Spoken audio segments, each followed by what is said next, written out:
Tourists, property taxes, hurricanes, tropical storms, a few of the cons that we're going to go over today if you're living in Clearwater, and we're going to throw in some pros that you might not have heard of as well.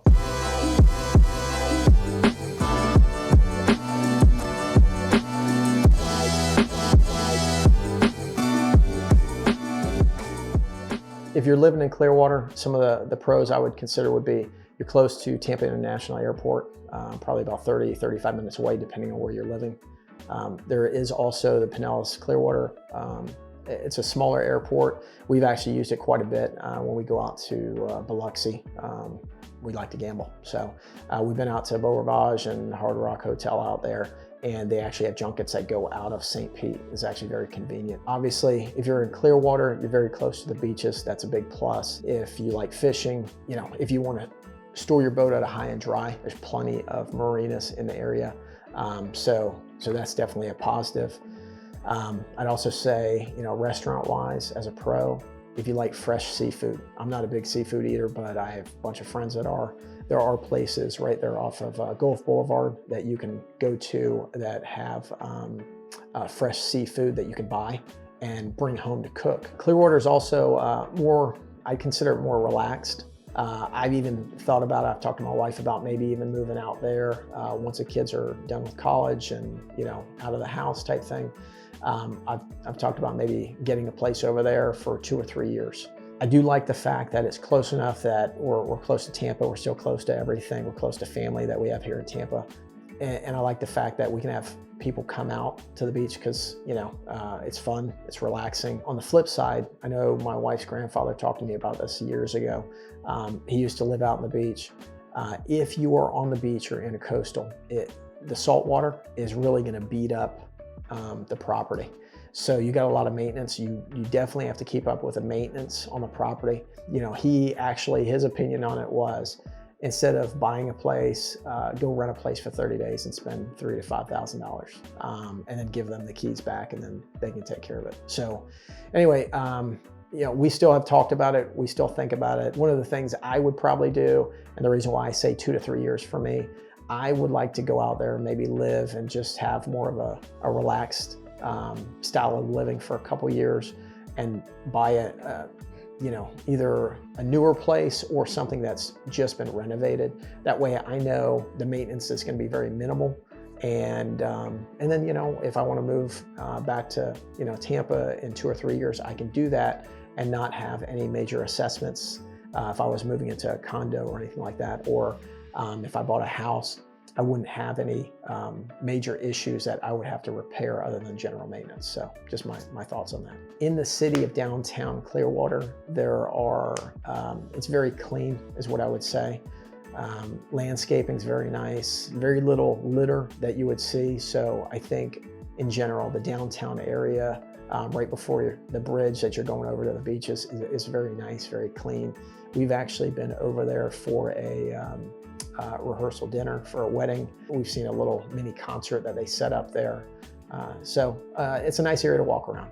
So getting around Clearwater, whether you're on the beaches or you're inland, Uber and Lyft are probably still going to be the easiest and most convenient ways to commute back and forth if you don't have a vehicle.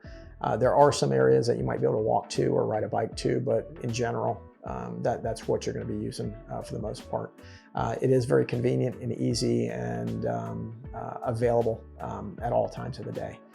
At least that's what we found. In regards to the weather, you know, it's a beach, beaches and everything like that. It's very sunny, it's nice, it's cool out. It does get super hot during the summers, and the rainy season is going to be June through October. But if you're on the beach or in a coastal, if you're visiting, if you're living there, what we found anytime that we go out there, the storms usually blow over within 30 minutes to an hour typically. You also might be able to see some water spouts. You know, if you have kids, it's kind of cool to go out on the balcony and look for things like that.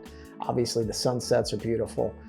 We always, you know, when we're traveling and, you know, have family and friends come out there, we're always shooting pictures of sunsets, you know, with everybody. Everybody takes their turn on the balcony, that kind of thing. So definitely something to look at. If you do live in Clearwater, some places I would suggest that you check out definitely is Caladesi Island State Park.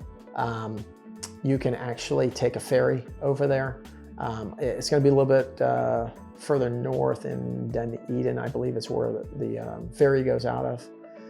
I'd say the Pinellas County Trail, if you like riding bikes, if you like running, if you like walking, something else to check out. And the Clearwater Marine Aquarium, they actually shot the movie. It was basically about the dolphin there. It's called A Dolphin Tale, if you guys ever heard of that. Something to consider if you are thinking about moving to the Clearwater area is that the Scientologist headquarters are located in downtown Clearwater. They also, bought up some property in Dunedin, a little bit north of there. Just something to look into if you're thinking about moving to the area. Just want to let you know. So let's go through some of the cons. I can tell you the first one, top of my head, is a lot of tourism out there, especially if you are moving anywhere near the beach. Not even necessarily near the beach, but definitely near the beach. During spring break, which is in the month of March down here, you're going to see a lot of tourism, a lot of kids, a lot of parents renting properties on the water. And sometimes I know they're not supposed to, but they're letting the kids stay there without supervision. So something you want to consider. Also, Beach Week is considered down here the first week of July. So the 4th of July holiday falls on Beach Week. Super, super busy then as well. If you're thinking about coming down and visiting maybe before you buy, I'd probably avoid those time frames of the year. Property tax is the next con I want to go over. Typically, the millage rates in Pinellas County are going to be higher than you're going to see in Hillsborough County and Pasco County, Hernando County, places like that. So if you're buying a house, millage rate, meaning that's one of the calculations we go into, or the county goes into, to figure out how much you're paying in property taxes, along with the sales price and a few other factors if you're claiming for homestead or not.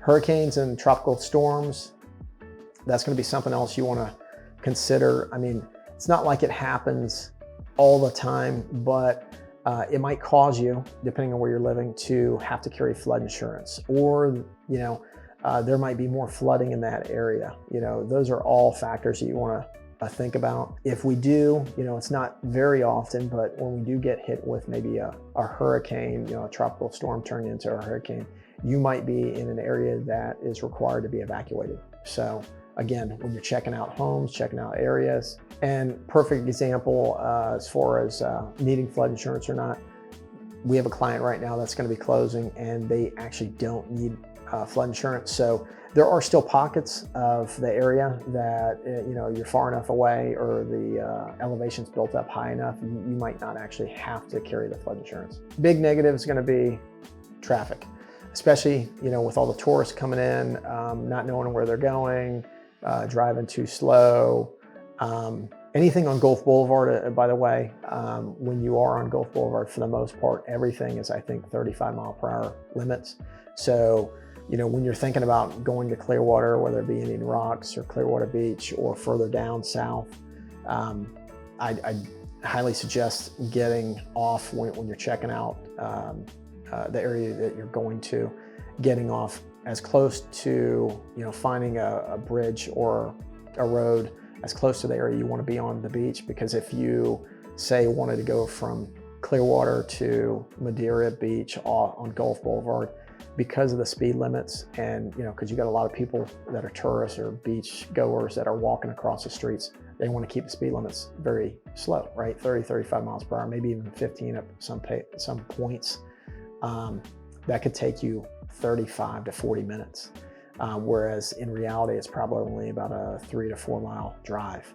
So consider that when you're planning your trips, or if you're going to restaurants. You might be staying in Clearwater. Doesn't necessarily mean you want to go down Gulf Boulevard to get to the restaurant. You might want to circle back around. There might be a faster way to get there. If you're coming from like a landlocked state, I definitely would say that we've heard from different clients that actually moved down here. The thunderstorms are louder and definitely more intense than what they're used to. I don't know if it's because we're in a tropical area, but that's definitely some of the comments and feedback we've gotten. Another thing about living in Clearwater or Florida in general is the lightning. definitely the lightning capital of the world. So it is a, you know, in regards to if you're taking pictures or you're out, and you know, it's kind of cool to see the lightning. Obviously, if it's anywhere near you, you don't want to be outside, or you want to be anywhere near any kind of metal. Last con we're going to talk about is restaurants. You know, if you're anywhere near the beaches, that's going to be something that if you have a big party, like I'd say anything over 4, you could be waiting 30 minutes to an hour pretty easily at one of the restaurants. Unless you go a little bit further in to Clearwater, you might be able to find the local, you know, Carrabba's and, you know, normal chains that you see everywhere.